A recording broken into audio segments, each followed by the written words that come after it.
Hello everyone and welcome to today's video. Today I'm going over a brand new poll just released by Emerson College Polling for the 2026 Texas U.S. Senate primaries. Now if you're subscribed to my channel, you'll know I just posted my prediction or my election night prediction yesterday for the Texas primaries, but Emerson has now released a poll the day after, and its findings are very, very important and very shocking for the upcoming primary on Tuesday. So with that said, let's break it down right now. This poll from Emerson finds that on the Democratic side, starting out, State Representative James Talarico has 52% to Jasmine Crockett, the U.S. Representative's 47%, with roughly 1% going to the third candidate, Ahmed Hassan. Now, this is very important as since the January survey, the support for Talarico, according to Emerson, has increased by 5 points, and support for Crockett is increased by 9 points. The poll results are within the survey's margin of error. So Talarico, there's a few takeaways here. Talarico is leading over Crockett in this regard at 52%. It does seem to suggest that there probably won't be a runoff for the Democrats. There should be enough vote between Talarico and Crockett for the winning candidate to break 50%. Now, Emerson does have Talarico winning this, getting more than 50% of the vote. But as the pollster says that Talarico's gone up 5 points, Crockett's gone up by 9, which is consistent with a lot of other polls and media talk throughout the last few weeks of Crockett being the one surging in the polls and getting a lot of national attention, including most recently getting the endorsement of the former Vice President Kamala Harris. But certainly can't take away from this poll is James Talarico, 52%, Crockett 47%. It's super close. It's a nail-biter type of election. If both their supporters, Talarico and Crockett, get out to vote, literally every single vote will make a difference in this primary. So this is very, very close. Both candidates are within striking distance of winning this primary. But Emerson does have Talarico having the narrow lead in this one. The comments the pollster makes is that Talarico holds a sizable advantage among voters who voted early, 58-41, while Crockett leads the election day vote 50-39, suggesting the outcome will depend on which group shows up in larger numbers by the end of Tuesday, said the executive director of Emerson College Polling. Overall, Talarico's support is driven by white voters, leading Crockett 71-29, Hispanic voters 60-39, and men 58-41. Crockett's support is driven by female voters, leading 51-48, and black voters 80-18. And then it shows the breakdown here of all those numbers just in a chart format. Since the last January poll, support for Talarico among white voters increased by roughly 14 points, from 57% up to the 71. Crockett gained 2 points, from 27 up to 29. Crockett's support overall increased 14 points among Hispanic voters, going from 25 to 39, while Talarico increased 1 point, from 59 up to 60, so relatively the same on that. Crockett maintained 80% among black voters, while Talarico picked up 10 points, 8% going to 18%. Voters under 40 broke for Talarico by 10 points, 54-44, while voters in their 40s to 60s are evenly split. 50% support Talarico, 49% Crockett. Voters over 70 overall voted for Talarico, 55-42. Voters who affiliate as Democrats are split, 50% for Crockett and 49% for Talarico. Voters who affiliate as independent break for Talarico, 62-35. So this is going to be very, very competitive between Talarico and Crockett as we wait for all the votes to be counted on Tuesday night. So that's the Democratic side. On the Republican side, also very, very close. In this one, Republican Attorney General Ken Paxton has 40% of the vote. U.S. Senator John Cornyn has 36% of the vote. U.S. Representative Wesley Hunt is in third place with 17%. And then someone else is 8% of the vote. So this is very substantial.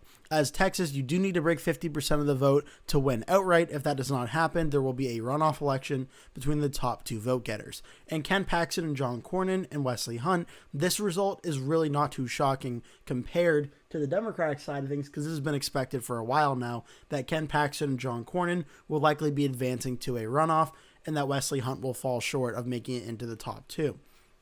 It's also true that no candidate on election night will break 50% of the vote, as there's just too much vote splitting going on here. though the margin between Paxton and Cornyn of 40 to 36 is significant, as it's only a 4-point lead. That does suggest a very competitive election, especially when you consider the margin of error is listed at 4.1%. If you were to look at it in the best possible terms for John Cornyn, you could say the race essentially is tied. Now, margin of error is a little bit more complicated than that. It's not exactly that simple, but if you wanted to really oversimplify it, you could say from a Cornyn perspective, this could be considered a tied race. Now, the notes for this one is that Cornyn leads among early voters 38 to 34, while Paxton holds a whopping 12-point lead among likely Election Day voters 44 to 32. Senator John Cornyn performed strongest among Republican primary voters with college degrees, leading Paxton 43 to 32, and voters over 70 52 to 35. While Paxton leads with voters under 50 38 to 22, and voters in their 50s and 60s 44 to 30, the executive director Kim Ball says. With Representative Wesley Hunt picking up 18% among early voters, his presence in the race appears likely to hold Paxton and Cornyn under the 50% needed to avoid a runoff. Paxton draws stronger support from the 2024 Trump voters, leading Cornyn 46 to 33, while Cornyn performed significantly better among voters who supported Harris or another candidate in 2024, winning 49% of that group compared to 8% for Paxton.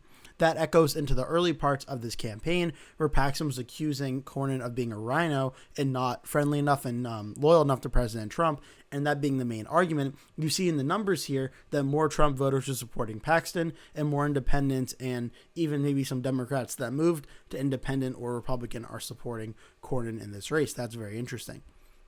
Lastly, just the methodology of this poll. This is the Emerson College Polling Texas Survey, which was conducted between the end of February, the 26th through the 27th, has a sample size of 850 likely Democratic primary voters who have already voted, 850. Their sample for the Republican primary was roughly 547 people, with 4.1% margin of error for them and 3.3% for the Democrats.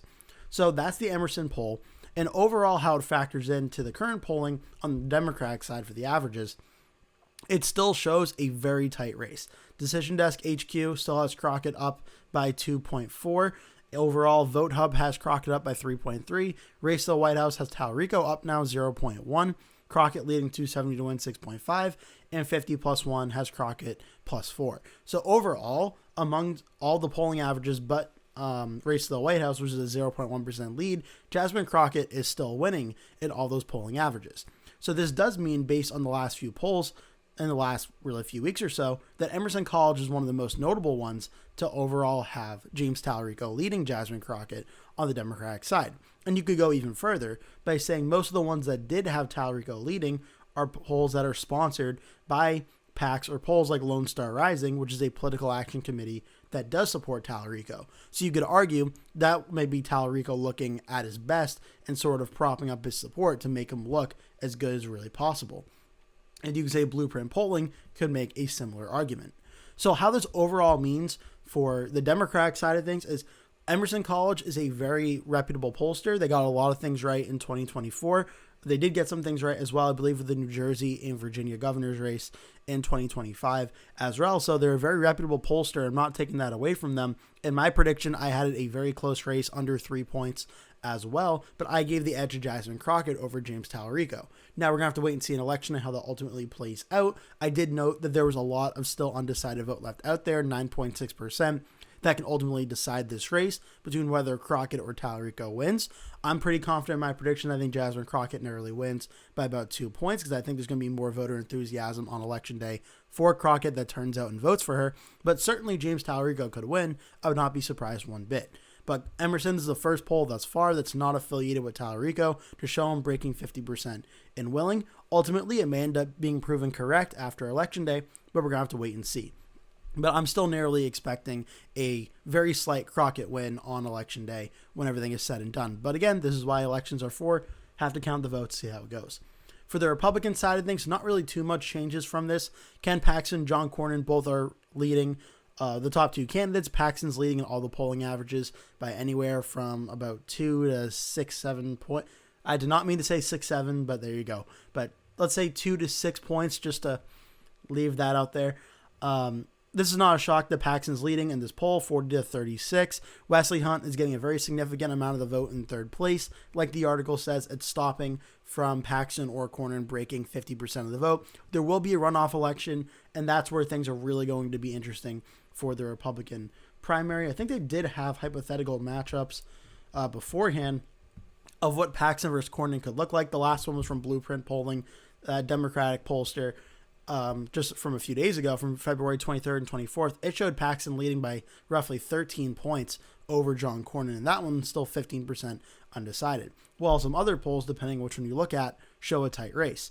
JL Partners show it a 1-point race. University of Houston YouGov show an 11-point lead for Paxton. McLaughlin Associates, which this is a pollster who's sponsored by Wesley Hunt and supporting Wesley Hunt, shows it a 4-point race in this one. So we're going to have to wait and see for the runoff to officially be declared for the Republicans to get a clear indication of what Paxton versus Cornyn will actually look like. But more likely than not, we're going to see an election night that Ken Paxton and John Cornyn are going to be advancing to a runoff election. In my election night prediction, I had Ken Paxton winning that over John Cornyn by right around 9 points.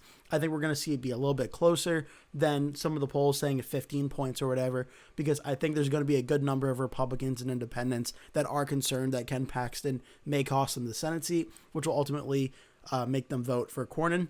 These are going to be a lot of Wesley Hunt voters, like the 18% or so that he's getting. I could see a good significant portion of them going for John Cornyn to try and stop Ken Paxton so Republicans don't lose this seat. But we'll have to wait and see how that all goes. Again, election night is going to be on Tuesday.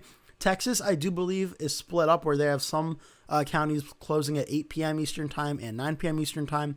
So around 8 p.m., we should start seeing a lot of votes start reporting, even though the entire state overall is not officially closed, but most of the state is going to close at 8 p.m. I do plan on doing a live stream on Tuesday night if everything goes well. There's no technical problems, which, knock on wood, hopefully everything should be good, but I do plan on doing that. So if you want to watch the election results come in live on Tuesday, make sure to hop on and look out for that. Otherwise, thank you so much for watching. Please remember to hit like and subscribe, and I hope to see you in a future video.